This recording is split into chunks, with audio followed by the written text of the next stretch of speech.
Estamos de volta ao vivo com o Direto do Plenário, já com imagens do retorno dos ministros ao plenário do Supremo Tribunal Federal. Vamos acompanhar a segunda parte da sessão plenária da tarde desta quinta-feira, já para a elaboração de tese após o julgamento de 2 recursos extraordinários que tratam do creditamento de IPI na entrada de insumos isentos provenientes da Zona Franca de Manaus. E isso você vai acompanhar, como sempre, ao vivo, direto do plenário. Declaro reaberta esta sessão extraordinária. E retomando agora o julgamento dos feitos que tratam do creditamento de IPI na entrada de insumos provenientes da Zona Franca de Manaus, apenas uma rápida um rápido acréscimo na proclamação do recurso extraordinário 596.614 da relatoria do ministro Marco Aurélio, para acrescentar que fica redator para o acórdão o ministro Luiz Edson Fachin. Ministra Rosa Weber, Vossa Excelência é a relatora e o voto de Vossa Excelência prevaleceu no sentido da negativa de provimento do recurso da União no 592.891, que é o tema 322 da repercussão geral. E também o ministro Luiz Edson Fachin, para que enunciem a tese que será então fixada para os 2 feitos. No voto da ministra Rosa, senhor presidente, se Vossa Excelência me permitir, há uma alternativa à primeira proposta pela ministra, que eu creio que cobre o conteúdo também do recurso extraordinário seguinte. Então, creio que a ministra Rosa, se assim concordar, poderia enunciar. O meu enunciado começa a direito ao creditamento. Do eminente ministro Fachin, é devido creditamento? Para mim, não tenho, mas no meu está assim: há direito ao creditamento de IPI na entrada de insumos, matéria-prima e material de embalagem adquiridos junto à Zona Franca de Manaus, sob o regime de isenção, considerada a previsão de incentivos regionais constantes do artigo 43, parágrafo 2º, 3 da Constituição Federal, combinada com o comando do artigo 40 do ADCT. Vou colher os votos. Ministro Alexandre de Moraes, de acordo com a tese. Ministro Luiz Edson Fachin. De acordo. Ministra Carmen Lúcia. Mas, quanto à tese, acompanho, presidente. Ministro Ricardo Lewandowski, de acordo com a tese. Presidente, havia preparado uma tese diametralmente oposta, né? E digo a Vossa Excelência que fiquei vencido, mas não convencido. Um pouco frustrado, né? A tese era a seguinte, e aí eu fico vencido na proposta formalizada pelos colegas Rosa Weber e Luiz Edson Fachin. A isenção relativa a insumos e material de embalagem da Zona Franca de Manaus não gera crédito fictício, considerada a industrialização subsequente ocorrida em outra unidade da Federação.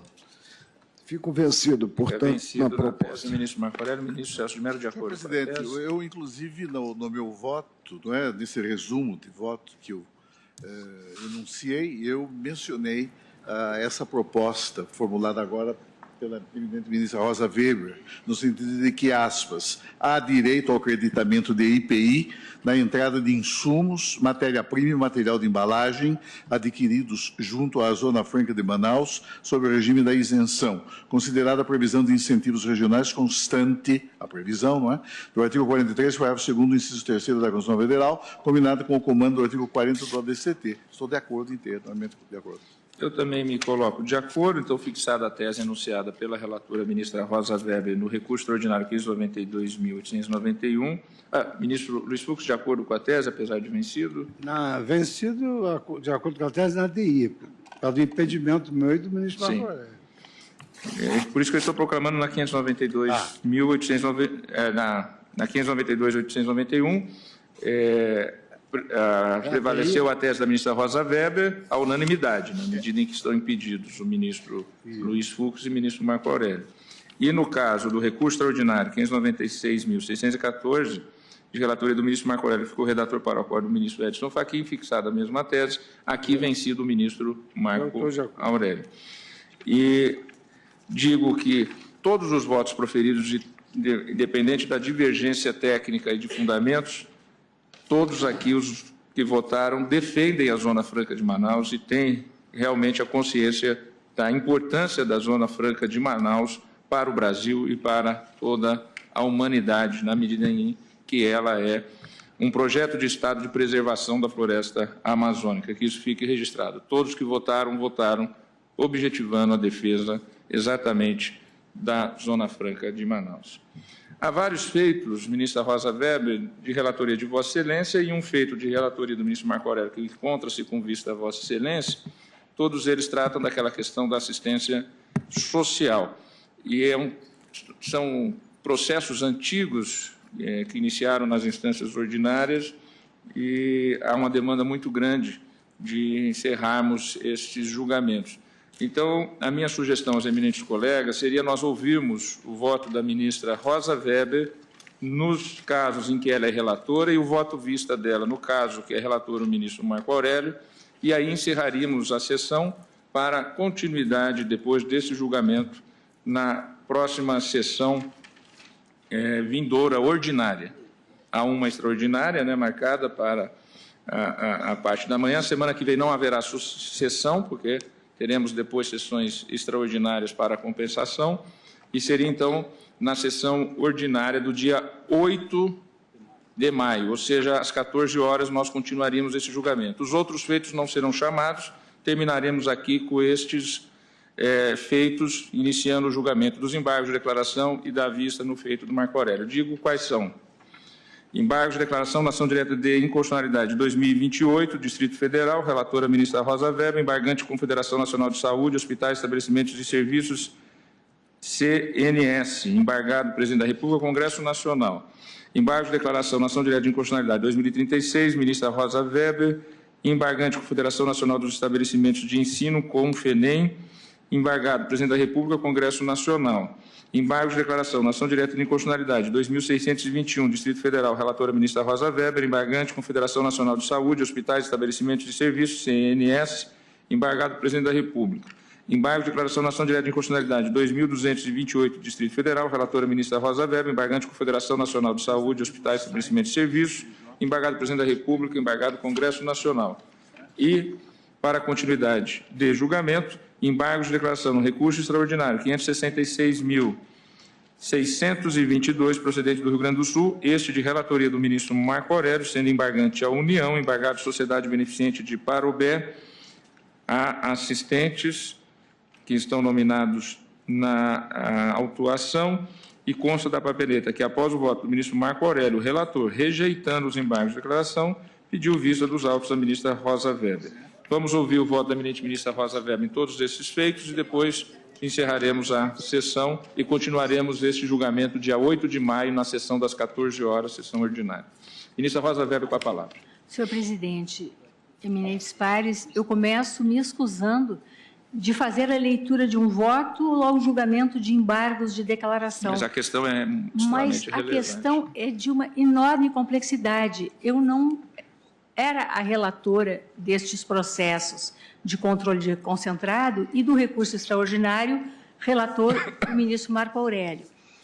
O relator desses processos de controle concentrado, originário, era o ministro Joaquim Barbosa. Quando nós encerramos o julgamento, Sua Excelência não mais estava aqui e na verdade, nesse julgamento, o ministro, querido ministro Teori Zavascki, apresentou uma divergência que terminou prevalecendo. Com o falecimento do ministro Teori, eu, que havia acompanhado Sua Excelência na divergência, terminei redatora do acordo. Então, em assentada posterior, onde o ministro Marco Aurélio, relator do recurso extraordinário, apresentou embargos de declaração a julgamento no seu recurso extraordinário, eu perdi vista justamente para que pudéssemos apreciar de forma conjunta.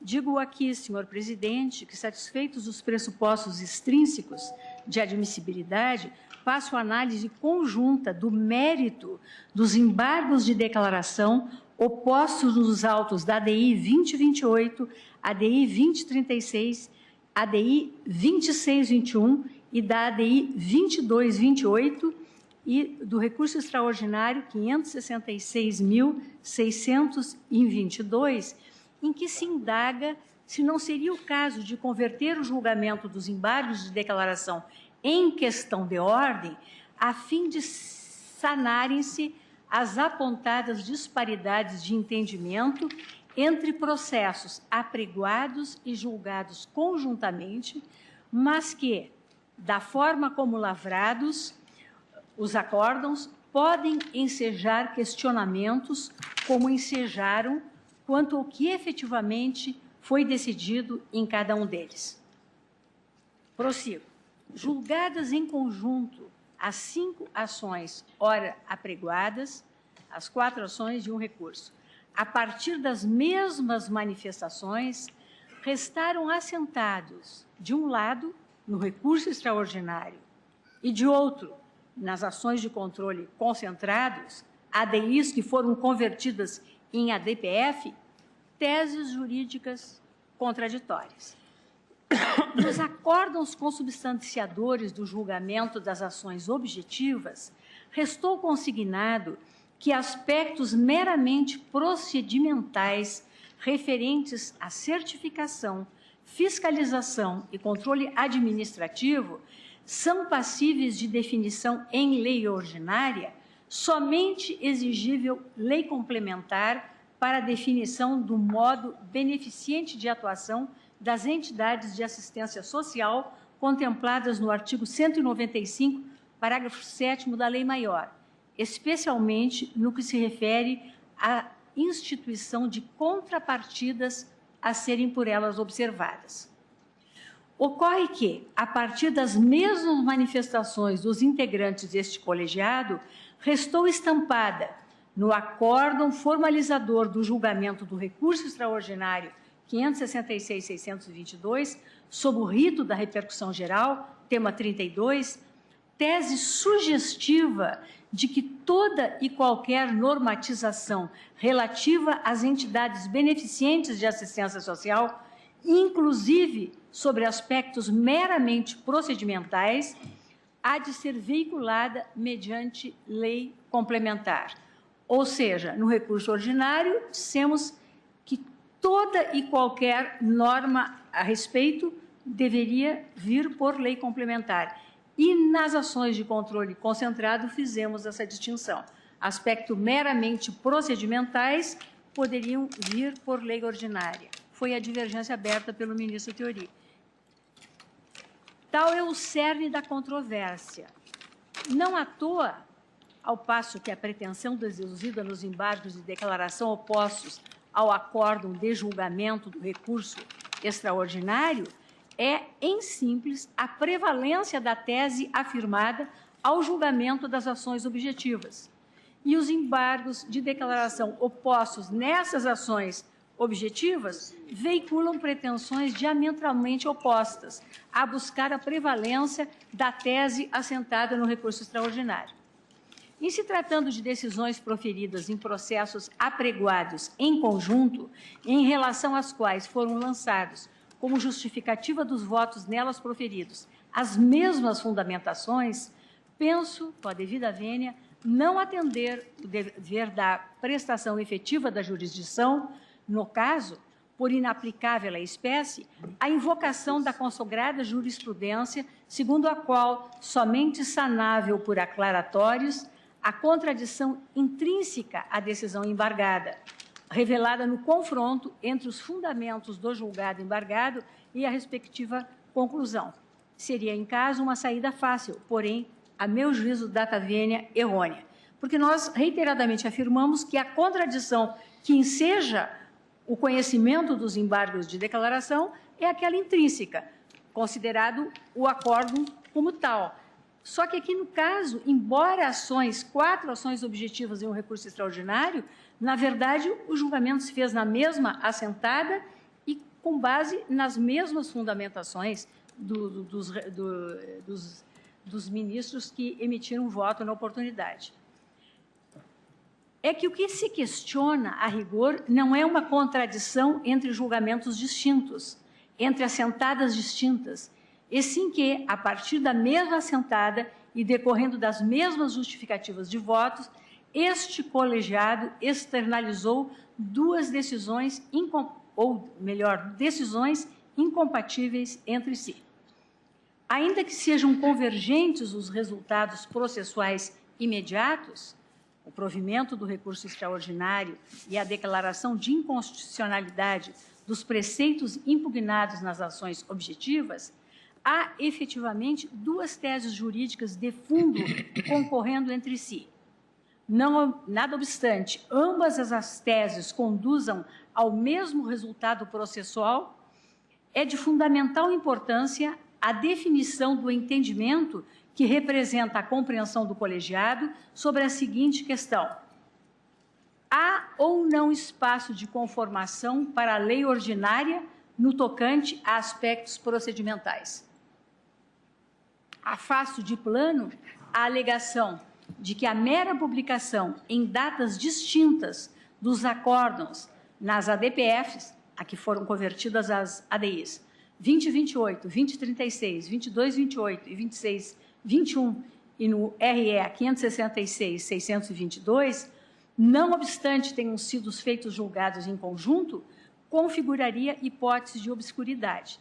A invectiva sequer tem por objeto o conteúdo da decisão judicial, mas ato processual a ela exterior, à publicação, não encontrando guarida no artigo 1022 do CPC. Passo ao exame das alegações de contradição calcadas em suposta discrepância entre o cômputo dos votos e alterações de entendimento dos integrantes do colegiado no curso do julgamento, fazendo o registro, desde logo, de que não identifico divergência entre o conteúdo dos votos escritos formalizados nos acórdãos e os registros em áudios das sessões em que proferidos, porque tive esse cuidado, senhor presidente, de ouvir as sessões. Longe de apontar real disparidade entre a manifestação oral e o seu registro escrito, a parte, consoante se verifica a simples leitura dos embargos de declaração, empreende, no ponto, verdadeiro esforço de interpretação inautêntica, com a finalidade de atribuir às manifestações o sentido e a extensão que lhe convém. Pelo menos assim é que eu entendi. Na DI 2028, ajuizada pela CNS, foi requerida a declaração de inconstitucionalidade do artigo 1º da Lei 9732 de 98, na parte em que alterou a redação do artigo 55.3 da Lei 8212 de 91 e se lhe acresceram os parágrafos 3º, 4º e 5º, e ainda a inconstitucionalidade dos artigos 4º, 5º e 7º da Lei 9732 de 98. Em sua extensão, está integralmente contido o objeto da Lei 2036, ajuizada pela Confenem, em que é requerida a declaração da inconstitucionalidade do artigo 1º da 9732 de 98, na parte em que alterou a redação do 55.3 da 8212, e lhes acresceu os parágrafos 3º, 4º e 5º e também do artigo 4º e 5º da Lei 9732 de 98. Quase coincidentes, os objetos das citadas ações somente não são idênticos porque, na DI 2036, ao contrário da DI 2028, não há impugnação específica ao artigo 7º da Lei 9732 de 98. Já na DI 2228, pede-se a declaração de inconstitucionalidade do artigo 55.2 da Lei 8212 de 91, tanto na redação original quanto na redação que lhe foi dada pelo artigo 5º da Lei 9429 de 96, do artigo 55.3 da mesma Lei 8212 de 91, na redação que lhe foi dada já agora pela Lei 9732 de 98, e do artigo 18, 13 e 4 da Lei 8742 de 93, dos artigos 2º, 4º, 3º, 6º e parágrafos 1º e 4º, e artigo 4º, caput e parágrafo único do Decreto 2536 de 98, e subsidiariamente dos artigos 1º, 4º, 2º, 4º e parágrafos 1º, 3º e 7º, e artigo 7º, parágrafo 4º do Decreto 752 de 93. Na ADI 2621, foram veiculados os pedidos de declaração de inconstitucionalidade do artigo 3º da medida provisória 2187, 13 de 2001, na parte em que alterou o artigo 55.2 da Lei 82/12 de 91. A declaração de inconstitucionalidade parcial, sem redução de texto, dos artigos 3º e 5º da medida provisória 2187, 13 de 2001, na parte em que alteraram o artigo 55.2 da Lei 82/12 de 91 e os artigos 9º e 18, 13 e 4 da Lei 87/42 de 93, a fim de fixar a exegese de que o Conselho Nacional de Assistência Social, ao proceder o registro e a concessão de certificado de entidade beneficiente de assistência social, está sujeito tão somente à exigência de prova de que a entidade atende aos requisitos do artigo 14 do CTN e tem por objetivo as atividades enumeradas no artigo 203 da Constituição Federal ou qualquer outra destinada a assegurar os meios de vida à população em geral. E, por fim, independentemente de exercer sua atividade institucional, mediante remuneração, atende também gratuitamente a carentes, na medida dos recursos disponíveis da própria entidade. E, por fim, declaração ainda de inconstitucionalidade dos artigos 2º, 4º, 3º, 6º e parágrafos 1º e 4º e artigo 4º, caput e parágrafo único do Decreto 2536 de 98 e, subsidiariamente, dos artigos 1º, 4º, 2º, 4º e parágrafos 1º e 3º e artigo 7º, parágrafo 4º do Decreto 752 de 93 ou 98. Aqui tem um equívoco. Os pedidos deduzidos nessas duas ADIs, 2228 e 2621, nessas duas ações diretas, sobrepõem-se nos seguintes pontos. E aqui eu enumero os pontos em que há sobreposição. Digo que, apresentados de forma consolidada, os seguintes dispositivos normativos foram impugnados no conjunto das ações. E aqui eu vou enumerando no voto escrito que pedi que fosse entregue a Vossas Excelências, né, em 8 tópicos, os artigos todos que foram objeto dessas ações de controle concentrado. Eu acho que só esse enumerar essa quantidade de dispositivos que sofreram tantas e tantas alterações ao longo do tempo, que são objeto dessas ações, já justifica, né, e, de certa maneira, explica por que nós terminamos, né, eventualmente, incidindo ou numa falta de clareza ou numa contradição. O resultado dos julgamentos das aludidas arguições, conforme consta nas respectivas certidões de julgamento, foi proclamado nos seguintes termos. E aqui eu transcrevo, né, a certidão do julgamento, as certidões de julgamento das diferentes ações de controle, né. Penso que Vossas Excelências têm o voto aí para eu não precisar fazer a leitura, e faço uma por uma. Presidência da ministra Carmen Lúcia, foram julgamentos em março de 2017.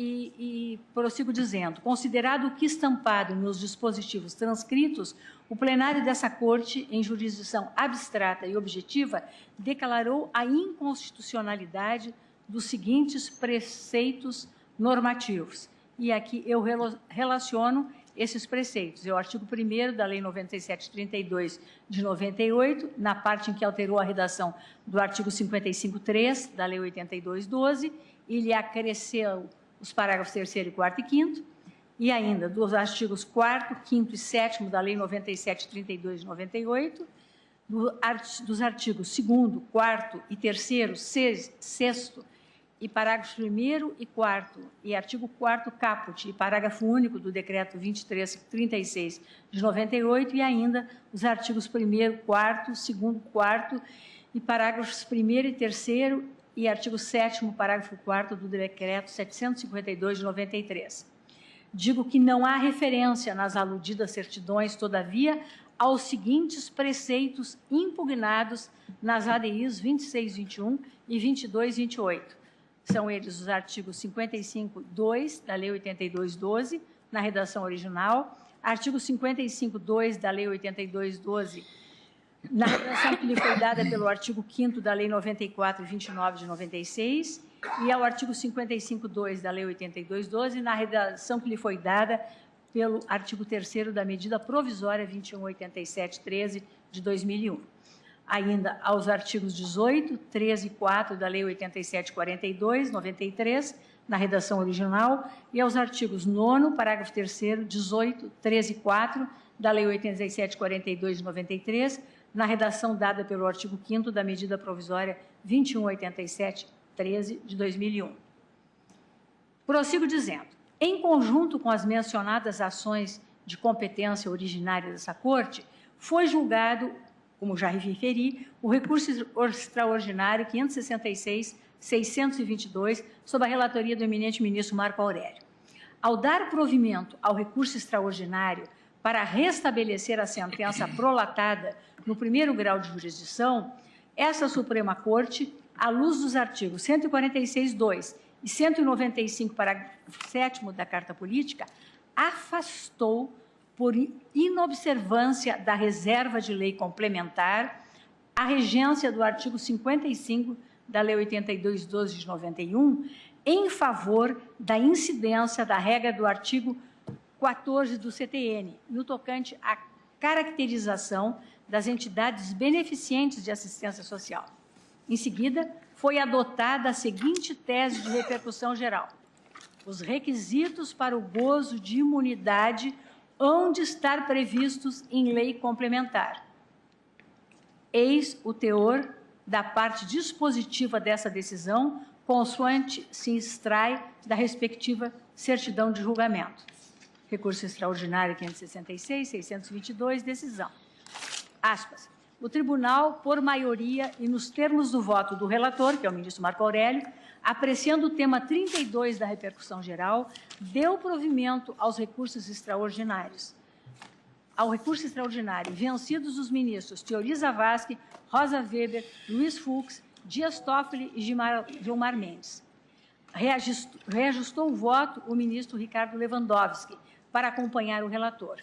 Em seguida, o tribunal fixou a seguinte tese de repercussão geral, aspas, os requisitos para gozo de imunidade hão de estar previstos em lei complementar. Não votou o ministro Edson Fachin por suceder o ministro Joaquim Barbosa. Ausente justificadamente o ministro Luiz Fux, que proferiu o voto em assentada anterior. Presidência da ministra Carmen Lúcia, plenário, 23 de fevereiro de 2017.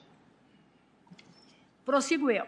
Foi questionada nas ADIs 2028 e 2036 a constitucionalidade dos dispositivos em que eu aqui relaciono, não vou mais enumerá-los, tanto no tocante à sua forma quanto ao seu conteúdo. Os preceitos seriam formalmente inconstitucionais porque, manifestando diplomas legais ordinários, veicularam conteúdo normativo reservado pela Constituição à lei complementar.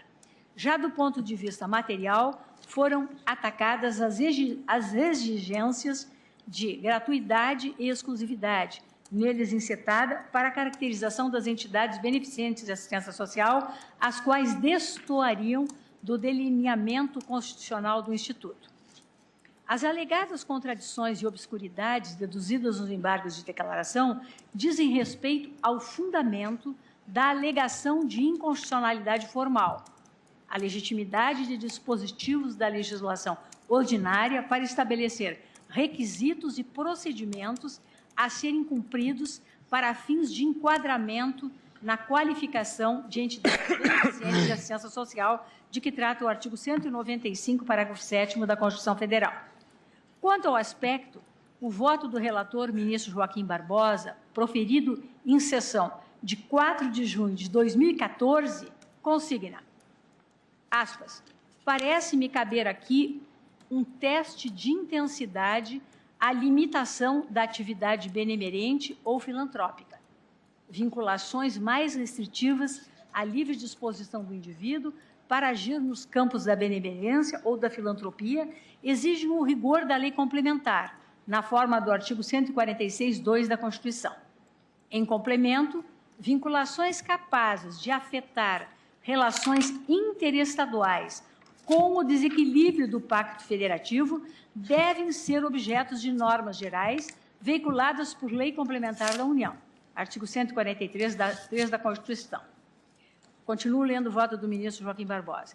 Assim, a meu sentir, por exemplo, a escolha técnico-política sobre o órgão que deve fiscalizar o cumprimento da lei tributária, se a Secretaria da Receita Federal do Brasil ou o Instituto Nacional do Seguro Social, é puramente instrumental, sem modificar os requisitos para reconhecimento da imunidade.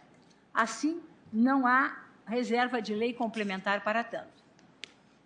Prossegue ainda o ministro Joaquim Barbosa. Já definir que a imunidade somente é aplicável se um determinado percentual da receita bruta for destinado à prestação gratuita de serviços, afeta o reconhecimento da própria salvaguarda constitucional, ao separar as entidades imunes daquelas que podem ser tributadas. Para tanto, a Constituição prevê a utilização de lei complementar, artigo 146(2), cujo processo legislativo, por ser mais rigoroso, melhora a margem de reflexão que os representantes dos cidadãos exercerão sobre a matéria. Fecho aspas. Prossigo eu. Embora tenha admitido que aspectos secundários, puramente instrumentais, sejam normatizados por lei ordinária, sem que isso configure ofensa aos artigos 146(2) e 195, parágrafo 7º da Constituição, o relator assentou que vinculações restritivas, aspas, à livre disposição do indivíduo para agir nos campos da benemerência ou da filantropia, bem como definir que a imunidade somente é aplicável se um determinado percentual da receita bruta for destinada à prestação gratuita de serviço, são matérias afetas à lei complementar. Ou seja, aqui essa dicotomia no voto do eminente ministro Joaquim Barbosa.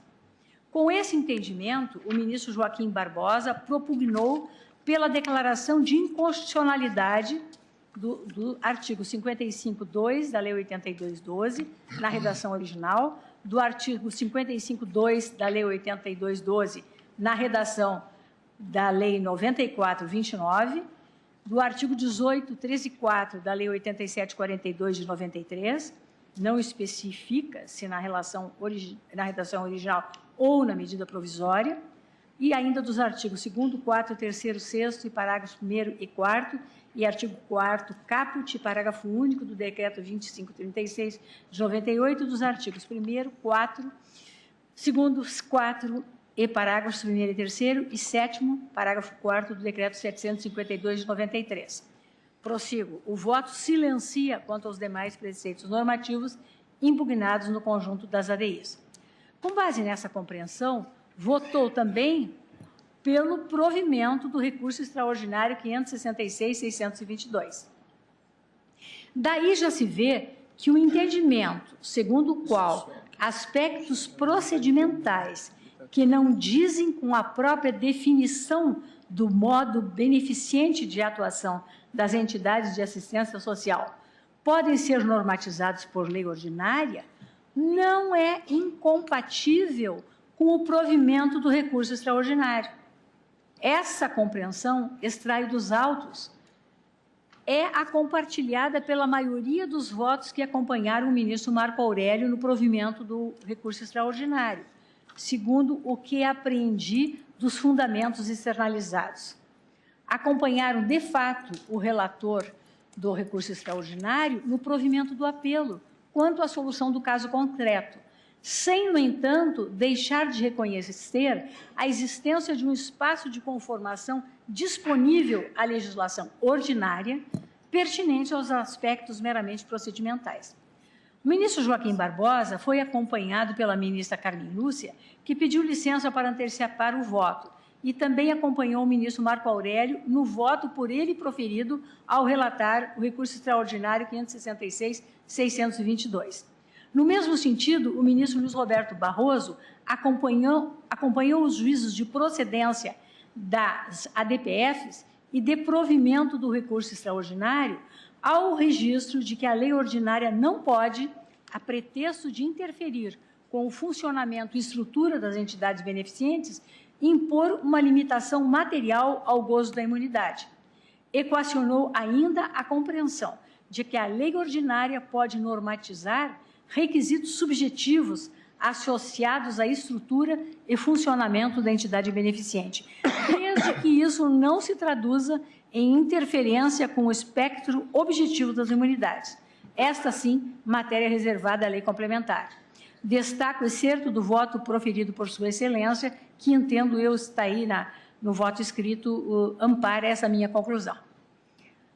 Prossigo eu.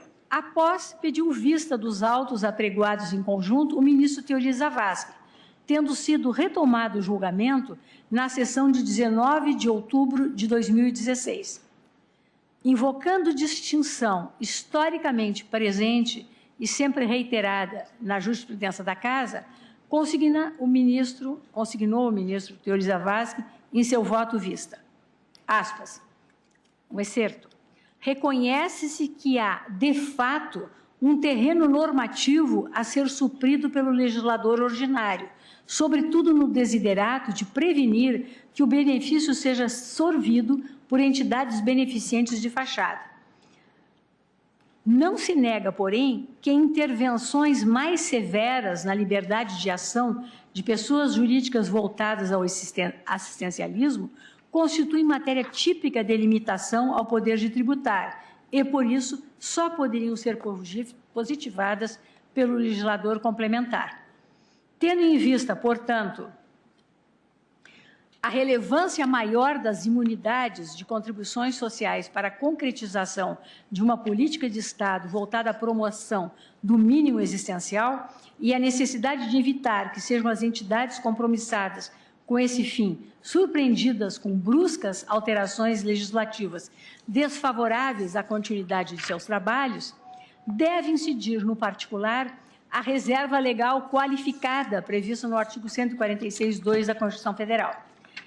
É essencial frisar, todavia, que essa proposição não produz uma contundente reviravolta na jurisprudência da Casa a respeito da matéria, mas apenas um reajuste pontual. Continua o ministro Teori. Aspectos meramente procedimentais referentes à certificação, fiscalização e controle administrativo continuam passíveis de definição em lei ordinária.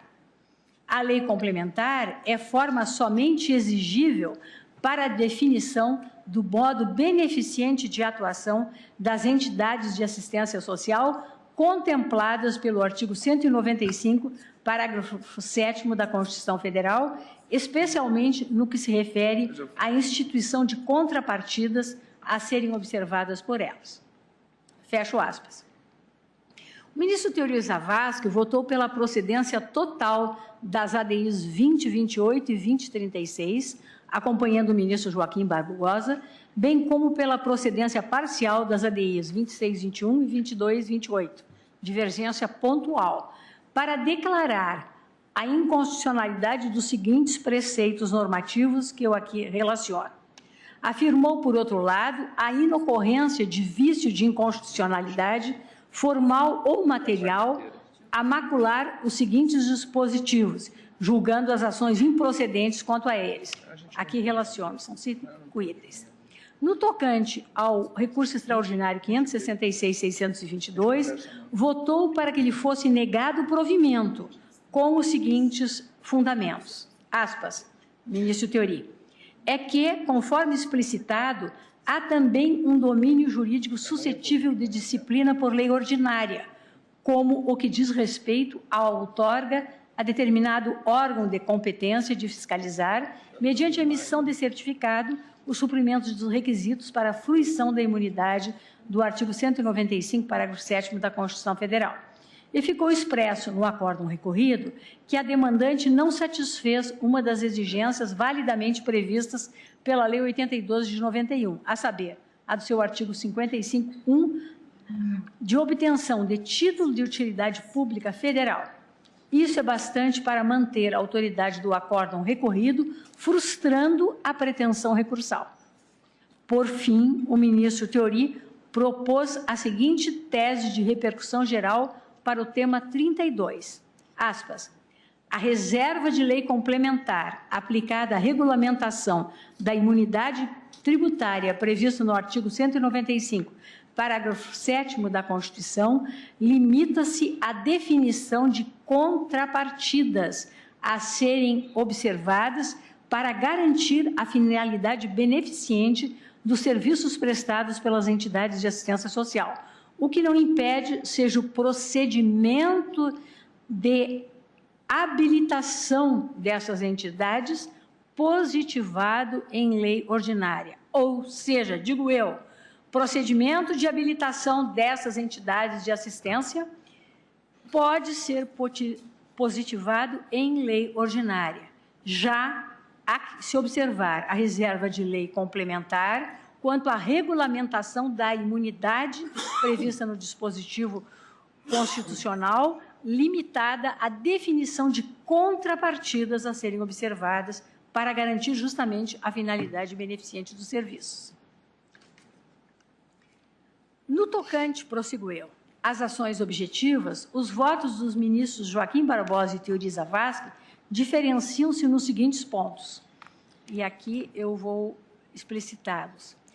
O ministro Joaquim Barbosa votou pela declaração de inconstitucionalidade do artigo 18, 13 e 4 da Lei 8742 de 93, preceito reputado constitucional pelo ministro Theori Zavascki. O ministro Joaquim Barbosa nada enunciou no tocante à constitucionalidade de preceitos impugnados nas ADIs 22, 28 e 26, 21, que eu aqui relaciono, também das medidas provisórias. Além disso, como já rememorado, o ministro Joaquim Barbosa deu provimento ao recurso extraordinário de relatoria do ministro Marco Aurélio, enquanto o ministro Theori Zavascki lhe negou provimento. No tocante, prossigo eu, no tocante à tese jurídica neles ventilada, todavia, não há divergência significativa entre os votos dos ministros Joaquim Barbosa e Theori Zavascki, na medida em que ambos reconhecem que aspectos meramente procedimentais, como os referentes à certificação, à fiscalização e o controle administrativo, podem ser normatizados por lei ordinária. Acompanhei o voto proferido pelo eminente e saudoso ministro Theori Zavascki em sua integralidade. Destaquei nessa linha a necessária distinção, na exegese do artigo 195, parágrafo 7º da Constituição, entre os aspectos meramente procedimentais, referentes, repito mais uma vez, à certificação, à fiscalização e ao controle administrativo das entidades beneficentes de assistência social, passíveis de definição por lei ordinária, e a definição do modo de atuação das entidades contempladas no preceito, a exigir lei complementar. No mesmo sentido, votou o ministro Luiz Fux, de cujo voto destaca o seguinte excerto. Aspas, ministro Fux falando. Então, basicamente, tudo aquilo que flui diretamente da imunidade reclama lei complementar. E aqueles aspectos procedimentais de habilitação de documentos, apresentação dos documentos para haver a categorização da sociedade como beneficiente, se submetem à lei ordinária, para a qual não há necessidade de quórum específico para isso. Fecho aspas. O ministro Dias Toffoli acompanhou o voto proferido pelo ministro Theori Zavascki, tanto em relação ao mérito das ações objetivas, quanto em relação ao recurso extraordinário, observando que, abro aspas, a lei complementar está reservada aos requisitos para a concessão da referida imunidade. E a lei ordinária, não só a lei ordinária, mas também os regramentos, existem vários regramentos infranormativos aí, não só infraconstitucionais, mas infralegais, que são emitidos pelos órgãos públicos a respeito do tema, não podem estabelecer requisitos Eles estabelecem, evidentemente, procedimentos. Fecho aspas. Naquela sessão, o eminente ministro Ricardo Lewandowski consignou provisoriamente voto acompanhando o ministro Teori Zavascki. O ministro Ricardo Lewandowski, sem deixar de reconhecer a necessidade de lei complementar para regular os requisitos materiais pertinentes à caracterização da imunidade, registrou em seu voto, aspas, o que diz respeito a questões relativas à fiscalização, à certificação, eu acho que a lei ordinária é suficiente. Então, é preciso fazer uma distinção entre esses requisitos materiais para o reconhecimento da imunidade e esses aspectos que eu chamaria de procedimentais. Para isso, basta uma lei ordinária, a meu ver. Fecho aspas. Prossigo eu. O julgamento foi interrompido em virtude do pedido de vista foi suspenso em virtude do pedido de vista das ações diretas formulado pelo ministro Marco Aurélio, com o consequente adiamento do recurso extraordinário sob sua relatoria. Retomado o julgamento em 23 de fevereiro de 2017, o ministro Marco Aurélio assentou o prejuízo das ADIs 2621 e 2228 ante a perda superveniente. Ministra Rosa Weber, Vossa Excelência me permite, surge uma incongruência. O relator pediu vista. Eu devo ter indicado o adiamento. Vossa Excelência tem toda a razão.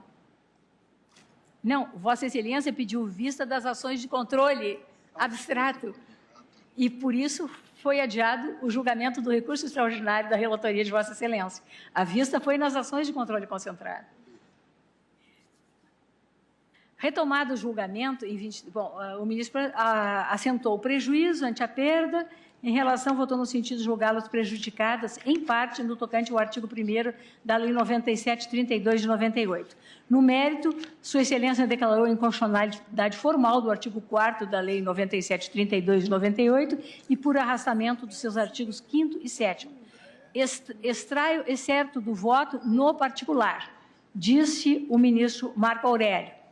Cabe à lei ordinária apenas descrever pressupostos que não extrapolem os estabelecidos no Código Tributário Nacional ou em lei complementar superveniente, sendo-lhe vedado criar obstáculos novos, adicionais aos já previstos em ato complementar. Caso isto ocorra, deve-se proclamar a inconstitucionalidade formal. Salta aos olhos, prossegue o ministro Marco Aurélio, mais adiante, que o preceito legal extrapola o rol de requisitos definido no artigo 14 do Código Tributário Nacional. De acordo com a norma discutida, entidades sem fins lucrativos que atuem no campo da assistência social têm direito à imunidade prevista na Carta da República apenas na proporção das vagas cedidas, integral e gratuitamente a carentes, bem assim do valor do atendimento à saúde de caráter assistencial. Ora, não se trata de regras procedimentais acerca dessas instituições, e sim de formalidades que consubstanciam exigências estabelecidas em lei ordinária para o exercício da imunidade. Tem-se regulação do próprio exercício da imunidade tributária em afronta ao versado no artigo 146, inciso 2 do Diploma Maior. Fecho aspas. Ainda na sessão de 23 de fevereiro de 2017, o ministro Ricardo Lewandowski reajustou seu voto apenas em relação ao recurso extraordinário, para dar-lhe provimento. Na ocasião, ressaltou, aspas, eu, então, entendo, tal como entendeu na ocasião o ministro Teori Zavascki, que, no mérito, assiste razão ao ministro Marco Aurélio, porque a solução dada por Sua Excelência é consentânea com o que está exposto no artigo 195, parágrafo 7º da Constituição Federal, e também no artigo 143, 3 da mesma Carta, na medida em que, para alterar esse regime, exige-se lei complementar e não bastando lei ordinária. Fecho aspas. Impedido nas ações diretas convertidas em ADPF, o ministro Gilmar Mendes, no tocante ao recurso extraordinário, negou-lhe provimento, acompanhando no ponto o ministro Teori Zavascki.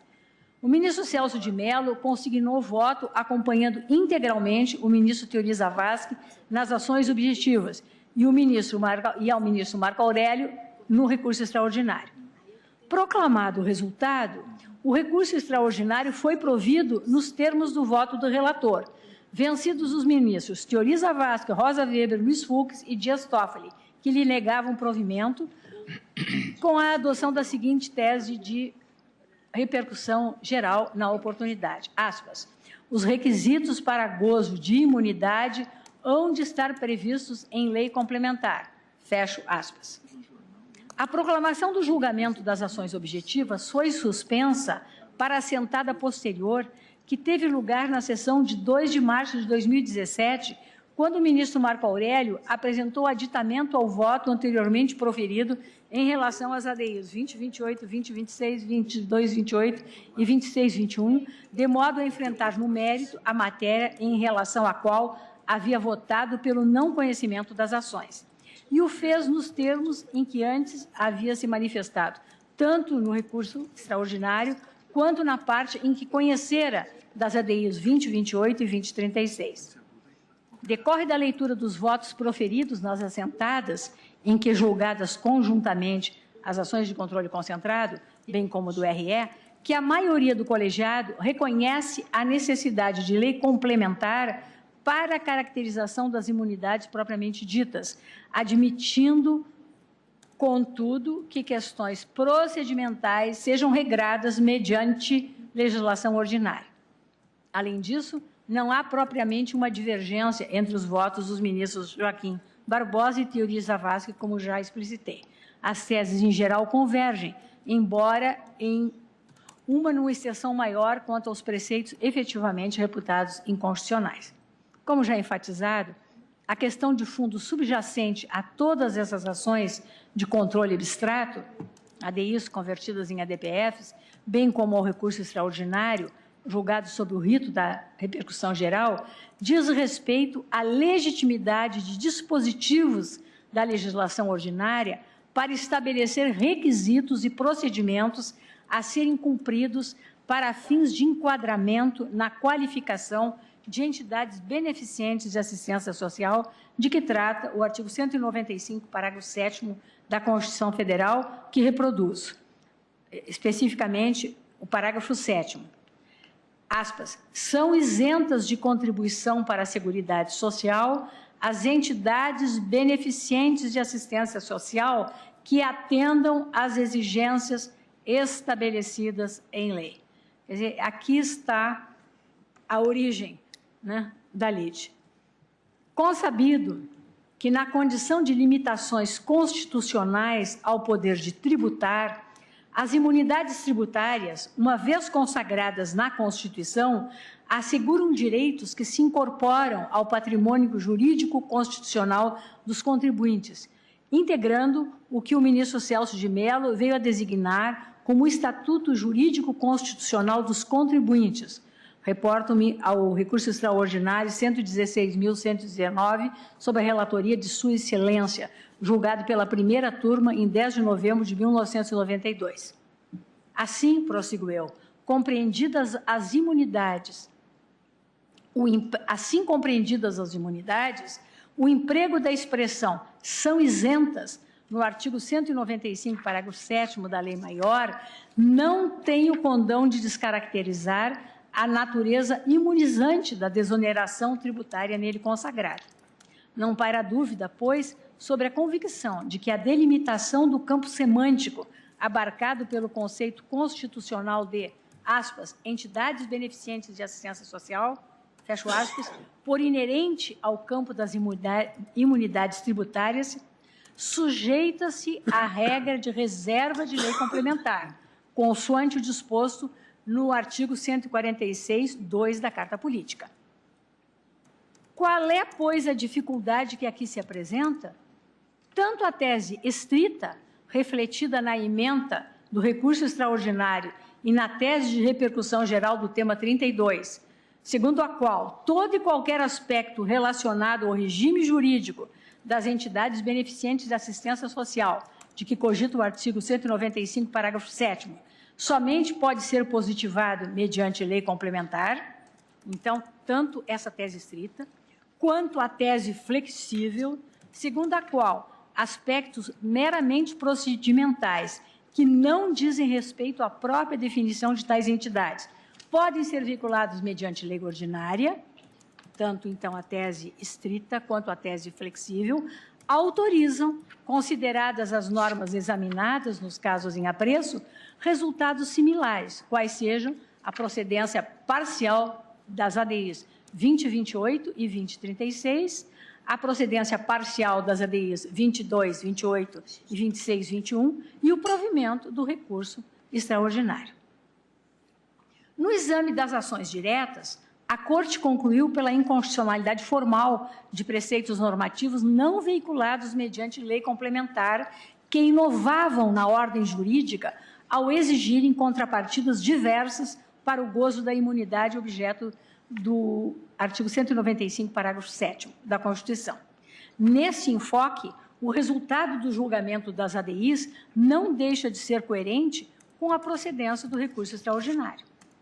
As teses jurídicas subjacentes a uma e outra decisão se mostram, de fato, antagônicas, circunstância ensejadora, aliás, da oposição dos presentes embargos de declaração.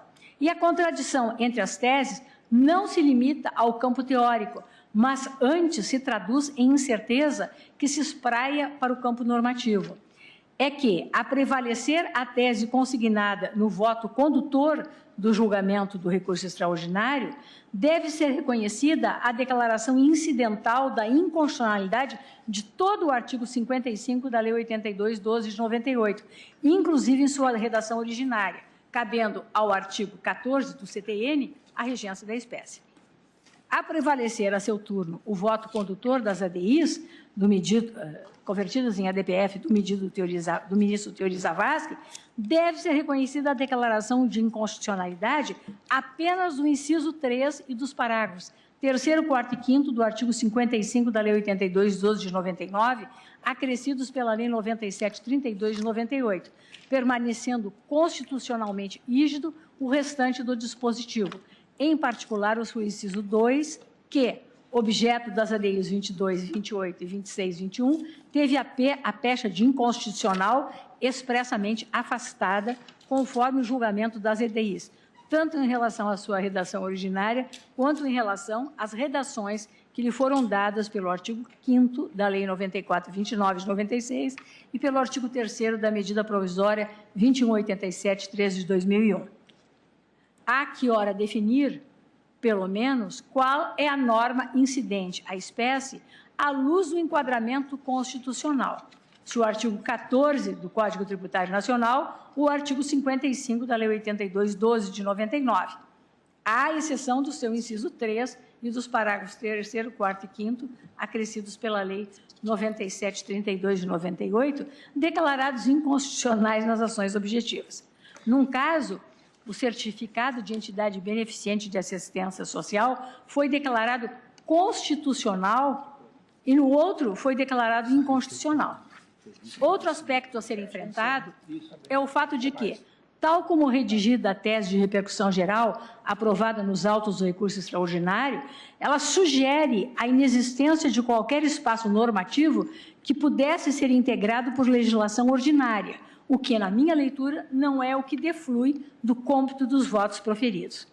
Nesse ponto, tendo em vista a ambiguidade da sua redação, sugiro uma nova formulação que melhor espelhe, com a devida vênia, o quanto decidido por este colegiado, com base no voto condutor do saudoso ministro Teori Zavascki, e que seria, na minha compreensão, aspas, a lei complementar é forma exigível para a definição do modo beneficente de atuação das entidades de assistência social contempladas pelo artigo 195, parágrafo 7º da Constituição Federal, especialmente no que se refere à instituição de contrapartidas a serem por elas observadas.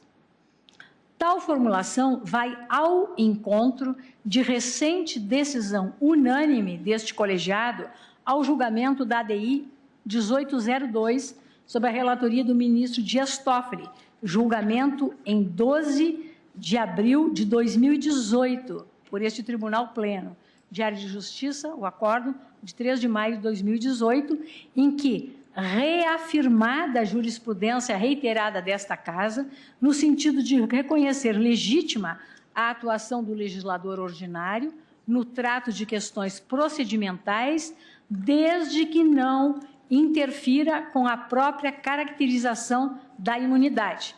Confira-se. Procedo à leitura da ementa do acórdão na ADI 1802, julgado em 2018. Julgada.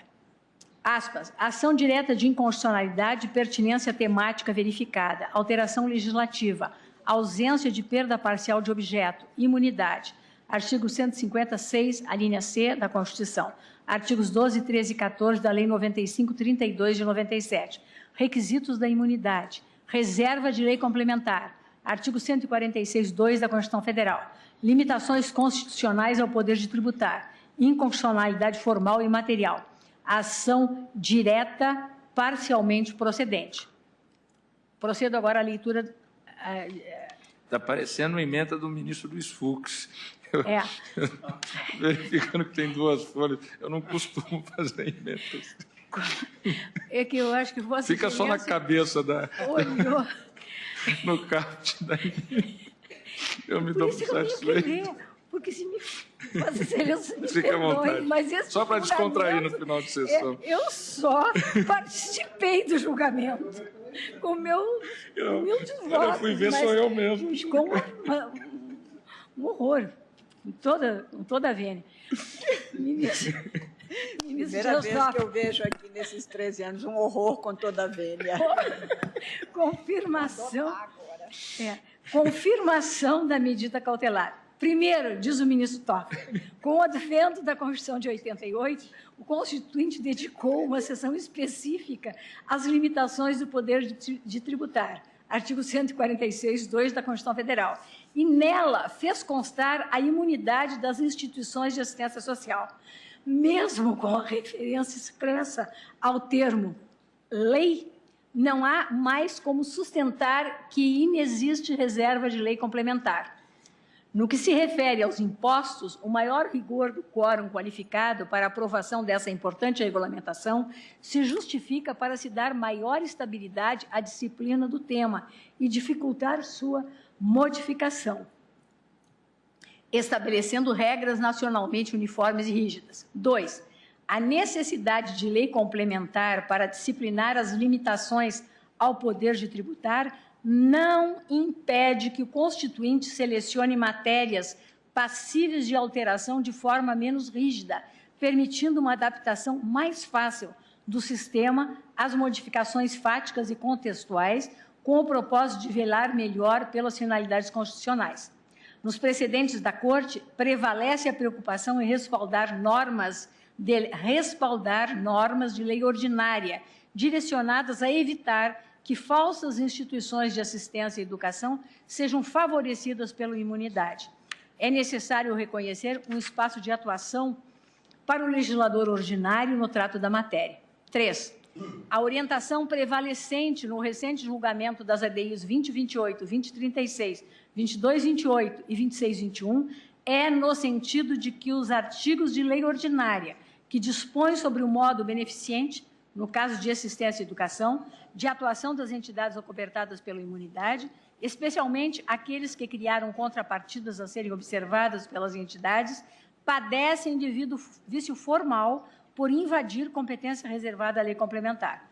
Os aspectos procedimentais necessários à verificação do atendimento das finalidades constitucionais da regra de imunidade, tais como as referentes à certificação, à fiscalização e ao controle administrativo, continuam passíveis de definição por lei ordinária. Vossa Excelência continua, não foi realmente...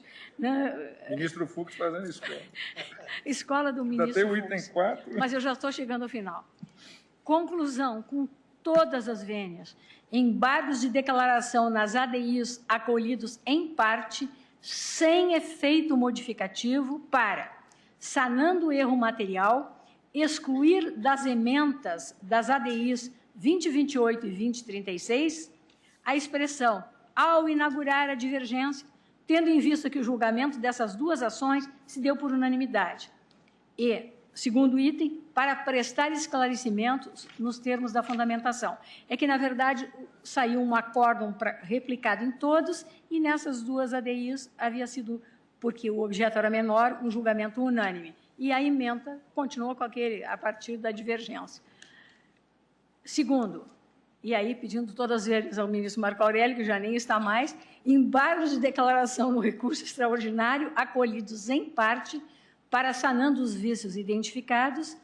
Primeiro, assentar a constitucionalidade do artigo 55.2 da Lei 98.12 de 99, na redação original e nas redações que lhe foram dadas pelo artigo 5º da Lei 94.29 de 96 e pelo artigo 3º da Medida Provisória 21.87.13 de 2001.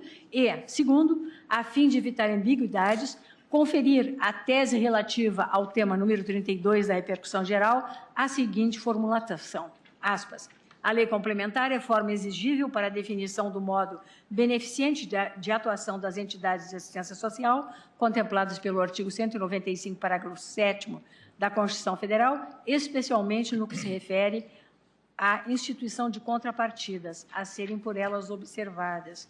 Bom, é como voto, senhor presidente. Agradeço à ministra Rosa Weber, realmente um tema bastante trabalhoso.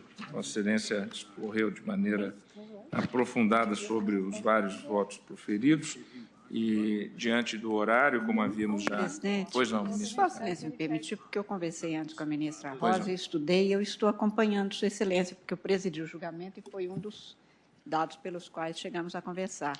Como, se Vossa Excelência quiser já computar, até para a continuidade de julgamento, porque houve a leitura por ela, mas nós já tínhamos conversado a respeito. Sim. E eu me ponho de acordo com os votos no sentido do provimento, do acolhimento parcial dos embargos, na forma por ela votada. Senhor presidente, eu fiz passar o voto ainda da primeira vez que Vossa Excelência pautou, porque é tão complexo e, como eu estou fazendo a leitura dos votos dos meus eminentes pares, é ótimo que haja essa suspensão para que todos possam se debruçar e realmente verificar se é isso aí.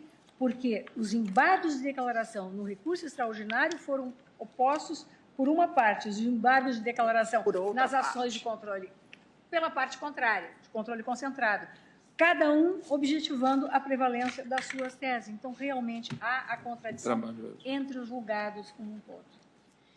Então, eu proclamo que, após o voto da ministra Rosa Weber, relatora nos embargos de declaração nas ações diretas, em que Sua Excelência acolhia em parte, sem efeito modificativo, para, primeiro, sanando o erro material, excluir das emendas das ADs 2028 e 2036 a expressão, entre aspas, ao inaugurar a divergência, tendo em vista que o julgamento dessas duas ações se deu por unanimidade e, em segundo lugar, prestar esclarecimento nos termos da fundamentação, no que foi acompanhada pela ministra Carmen Lúcia, e, nos embargos de declaração, no recurso extraordinário 566.622, Sua Excelência abriu divergência em relação ao ministro relator Marco Aurélio para acolher em parte os embargos de declaração, sanando os seguintes vícios por Sua Excelência, ministra Rosa Weber.